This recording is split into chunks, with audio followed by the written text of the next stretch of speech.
बऱ्याच लोकांनी मला लाईव्ह सेशनमध्ये, प्रत्यक्ष भेटीमध्ये किंवा फोनवरती विचारलेले आहे की माई आम्हाला आमची कुलदेवी कोणती आहे ते माहीत नाही आहे आणि ती माहिती करण्यासाठी काय करावे. दुसरं म्हणजे आमची कुलदेवी जागृत करण्यासाठी आम्ही काय उपाय करावेत. तर ज्यांना माहिती आहे ते सुद्धा हा उपाय करू शकतात आणि ज्यांना आपली देवी माहीत नाही आहे ते सुद्धा हा उपाय करू शकतात. 5 अथर्वशीर्ष सांगितलेले आहेत.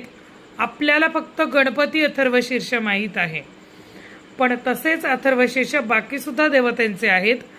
त्यातलंच एक आहे देवी अथर्वशीर्ष.